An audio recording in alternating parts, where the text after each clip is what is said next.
कलापथक, लोकगीतं, पथनाट्य हे सारं वाशिमकरांना अलीकडच्या काही दिवसात अगदी रोजच बघायला मिळतंय आणि तेही सध्याच्या निवडणूक प्रचाराच्या धामधुमीत.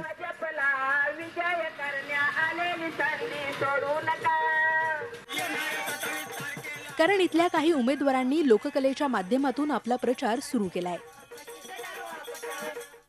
हे कलावंत लोकगीतांच्या माध्यमातून ठराविक राजकीय पक्ष, निशाणी आणि आमचाच उमेदवार इतरांपेक्षा कसा वरचढ आहे हे मतदारांना पटवून दिलं जातंय.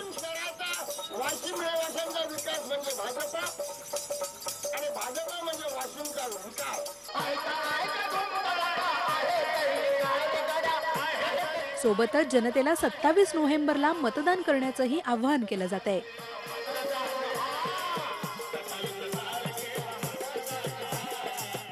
आठ दिवस झाले आमचं हे चालू आहे सध्या प्रचाराचं माध्यम. शिवसेना असं कोणी आमचा पक्षाचं आम्हाला काही घेणं देणं नाही.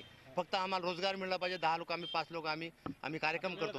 मिळत काम मिळतं. 5 लोकांची रोजंदारी मिळत आहे. प्रचारामधून तरी आम्हाला 1000 रुपये रोज आहे. 25 तारखेपर्यंत हे आमचं लगातार चालू राहणार आहे. रोजगार आम्हाला मिळत आहे. या पद्धतीनं प्रचार करणाऱ्या उमेदवारांना जनतेचाही चांगलाच प्रतिसाद मिळतोय. तर या माध्यमातून काहींना लोककलेला वाव आणि कलाकारांना रोजगार सुद्धा मिळतोय. आज जो प्रचार चालू आहे, आज नगर शिवसेना ही एकदम हायटेक प्रचारामध्ये आहे.